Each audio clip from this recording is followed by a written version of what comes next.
Highlight coming in just a moment. Gigantic spot for Kansas City off a penalty-filled loss on Monday night. They've got to take on Detroit. Jared Goff and Brian Branch. Branch passes on the DAP, and then you'll see Juju Smith-Schuster. He's like, "What's that?" And Branch, well, that's a different kind of DAP, and Juju's not here for that. And it's a whole big scrum and a melee, and in the end, everybody gave each other proper good luck, stay healthy, and we'll see you down the road. Mahomes and the Chiefs win by 13. As we just mentioned with Travis Kelce, quite a turnaround for a Chiefs team that conspired in their own demise Monday with a costly turnover that turned into a touchdown the other way. Really an incredible play by Lloyd and the Jags, but 13 penalties that cost him 109 yards. On Sunday night, not a single penalty, not a single turnover. That plus 15 equals win number 3 on the season. Tim Hasselbeck is with us every week in studio, and this week, buddy, you are earning your keep, bouncing around all over the country. Some very ambitious travel hours, so thank you for being here. Patrick Mahomes has always been very, very difficult to defend. But what did the Chiefs do on Sunday against the Lions that was maybe unique that no one else would or could do? I just think that there's always wrinkles in their offense. That's the brilliance of Andy Reid. Mahomes is hard, just dropping back. He could scramble, he could throw the ball off platform, all that stuff. But here's what they did down on the goal line. They're going to work a double team on Aiden Hutchinson. And then what's going to happen is Pacheco's going to step this way. Mahomes is going to open up that way. That's going to get influence on this linebacker. And then what they end up doing off of this is they end up running speed option. So Mahomes is going to come back, Pacheco's going to wind back. And as we play this forward, when you're the Lions, you're not thinking, oh, here comes Mahomes running the option on the goal line. You play option football, you need, somebody's got the pitch, somebody's got the quarterback. Well, that's not what you're working on all week, which is why it's a walk-in touchdown. So that's one area. Then how about the RPO game? So a lot of times when you run RPOs, if you're throwing the pass option to the slot side, the back, instead of being offset, is usually this side. The reason being is when you turn to the back, you have vision to this area where you're maybe throwing the RPO. Well, they're going to do it from the other side, but it's because of this defender's lack of width to expand out to Juju Smith-Schuster. Watch Mahomes get this football out. It could be awkward, uncomfortable. Who cares? But instead, it's right to the right shoulder of Juju Smith-Schuster. And on a 1st and 10, they get 12 yards, basically on an easy play because it's uncovered, but only easy because Mahomes can kind of run an RPO and still get the ball out quickly and accurately to run after the catch.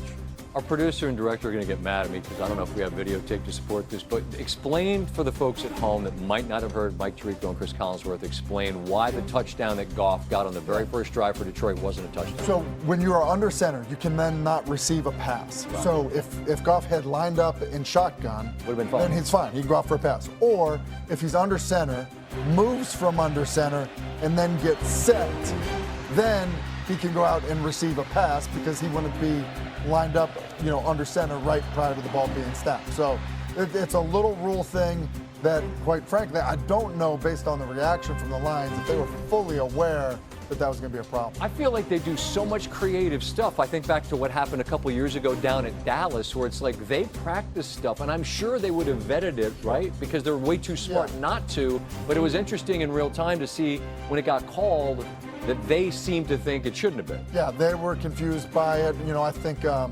don't think Andy was confused by it because he was looking at it.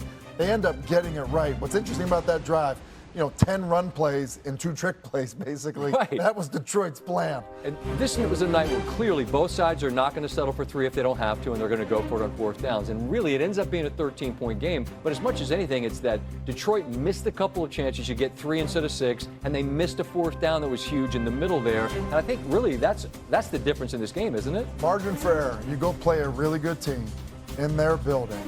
The margin for error is small. So you just think about some of the mistakes. This one here, if Goff just gets set for 1 second, not behind the center, that's 7 points, not 3. There's a difference there. So when you think of the drop by Amon-Ra St. Brown on 4th down, look, they blitzed them. They had a great call on. The ball was right at his belt. Should catch it. You get a PI or a defensive holding call, on third down that keeps Kansas City on the field. It could just be 3 plays that don't go your way. That really can be the difference in the football game. One last quick thought on this. We talked about it with Travis a little bit. And you and I, as we watch this, you think about the personnel groupings and the options that Reed and the Chiefs have. And you add Rashee Rice to that. And this team that looked, I don't know what's wrong. It's going to look like a completely different team, aren't well, and I think they think they're way better than they were a year ago. Up front, skill positions, all of it. So, and Rashee Rice is another magnifier. It is a pleasure to welcome back to the program Travis Kelce, who joked when he threw the headset on he finally played well enough to be on the show. You know you're always welcome here.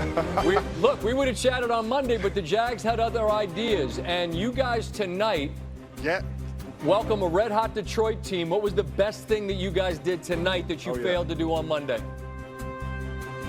I'm not going to lie, I'm a little upset. You were in Jacksonville last week, and you got them all fired up, SVP. Well, why can't we get you out here to Arrowhead to fire up the KC crowd? If you ask, it's a family thing. My wife's from Jacksonville. They made a request. I mean, you know some people. You want me to bang on the drum? I'll do it. They never asked. That's all I'm saying. Here we go. You're right. But I'll tell you what, this Lions team, man, hats off to them. A short week for us at least, and it's always tough, man. But we know the Dan Campbell's kind of toughness.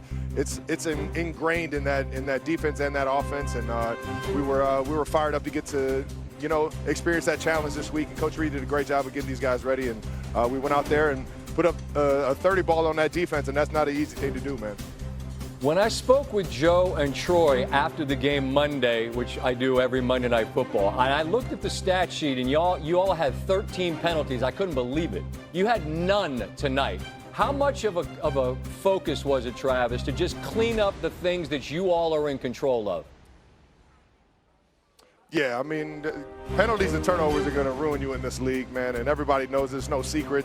And, it was a bit embarrassing seeing how many flags we had last week, so it was a huge focus point this week, and I can't tell you how proud I am of these guys, both offense, defense, special teams especially, finding a way to get the job done and doing it within the framework of the game, man. You all get Rashee back next week, and you all are back to 3-3. Reports of your demise greatly exaggerated. How would you sort of describe, Travis, what the focus of your group is with the coming weeks ahead of your bye, and sort of where you feel like you are now with the understanding you got a lot of runway ahead of you? I mean, the thing is, in this building, man, you get challenged every single week, so you don't really pay attention to the record. You don't pay attention to who you got next. It's all based on it's all based on the now, and I think Coach Reed does a great job of challenging us week in, week out to get ready for that opponent. And, I'm just excited to get my guy Rashee back in the building. What he means as a player, as a person, and to this community, man. We missed having him out here on the field for the first couple